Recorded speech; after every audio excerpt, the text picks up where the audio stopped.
Assalamualaikum warahmatullahi wabarakatuh. Saya Darni Ningsih, NIM 0510123505, Prodi Ilmu Komunikasi UPB JJ Pangkal Pinang.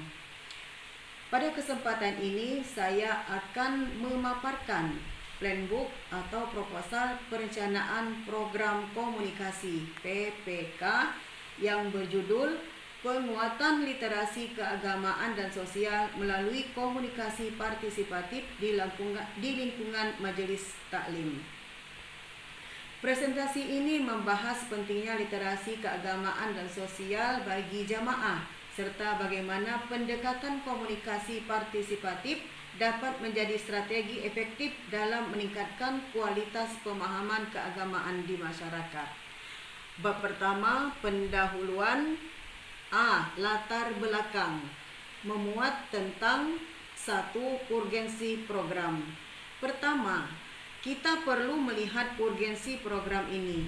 Saat ini, literasi keagamaan dan sosial masyarakat masih relatif rendah. Banyak informasi bernuansa agama yang beredar tanpa verifikasi sehingga muncullah hoax dan misinformasi. Selain itu, kegiatan pengajian umumnya masih bersifat satu arah. Jamaah seringkali hanya menerima materi tanpa terlibat aktif dalam proses dialog. Kondisi ini membuat pemahaman keagamaan menjadi kurang kritis.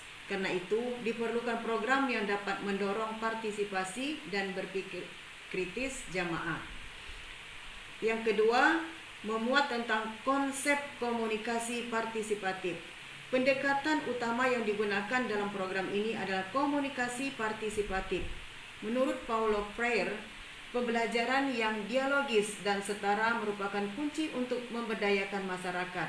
Komunikasi partisipatif memungkinkan jamaah untuk turut berpendapat, bertanya, dan merefleksikan pengalaman mereka. Model ini tidak hanya memindahkan informasi, tetapi juga membangun kesadaran kritis melalui proses refleksi dan aksi atau praksis. Bab kedua, landasan teori. Beberapa teori yang mendasari program ini antara lain: pertama, teori pendidikan kritis dari Freire yang menekankan dialog sebagai alat pembebasan. Kedua, model perencanaan komunikasi dari Cangara 2014 yang memberikan kerangka dalam merancang intervensi sosial yang terencana. Ketiga, perspektif literasi keagamaan dari Abdullah 2018 yang menekankan pentingnya pemahaman yang kontekstual dan reflektif. Ketiga teori tersebut saling menguatkan landasan program yang dirancang. Bab 3, analisis situasi. Selanjutnya, analisis situasi Majelis Taklim dari sisi kekuatan. Jamaah memiliki kedekatan sosial dan loyalitas yang tinggi. Mereka juga aktif berdiskusi melalui WhatsApp group. Namun, kelemahannya adalah minimnya dialog dalam pengajian dan ketergantungan pada ustadz sebagai satu-satunya sumber informasi. Peluang yang dapat dimanfaatkan adalah penggunaan media digital dan edukasi keagamaan. Sementara itu, ancaman utama adalah maraknya hoax dan misinformasi keagamaan. Selanjutnya, bab keempat, strategi dan rencana program komunikasi. Program ini mengusung dua strategi utama. Pertama, ngaji dialogis, yaitu pelaksanaan kajian yang membuka ruang diskusi dan tanya jawab sehingga jamaah dapat terlibat aktif. Kedua, saring sebelum sharing, yaitu kampanye literasi digital agar jamaah lebih berhati-hati dan menerima dan membagikan informasi keagamaan. Strategi ini dirancang agar jamaah tidak hanya menerima materi, tetapi juga membangun pola pikir kritis dan reflektif. Pesan dan media komunikasi.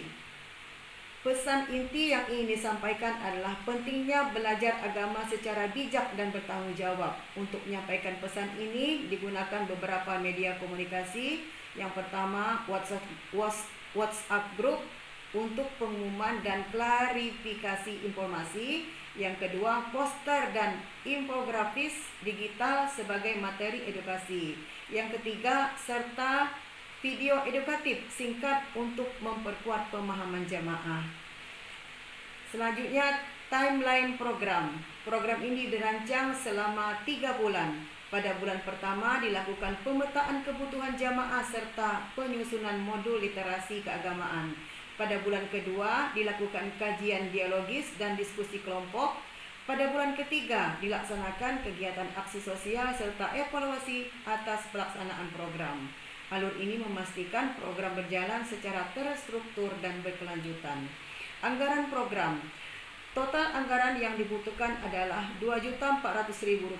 Anggaran ini mencakup honor narasumber, konsumsi, alat tulis, pencetakan materi, serta dokumentasi dan publikasi. Anggaran disusun agar tetap efisien namun tetap mendukung efektivitas program. Bab kelima yaitu mencakup monitoring dan evaluasi. Monitoring dan evaluasi dilakukan melalui 3 pendekatan. Pertama, evaluasi proses seperti partisipasi jamaah dan tingkat kehadiran. Kedua, evaluasi output berupa materi dan dokumentasi kegiatan. Ketiga, evaluasi outcome melalui peningkatan pemahaman dan literasi keagamaan jamaah. Metode yang digunakan adalah kuesioner, observasi langsung, dan wawancara. Kesimpulan. Sebagai penutup, program ini bertujuan meningkatkan literasi keagamaan dan sosial melalui program pengajian yang lebih dialogis dan partisipatif.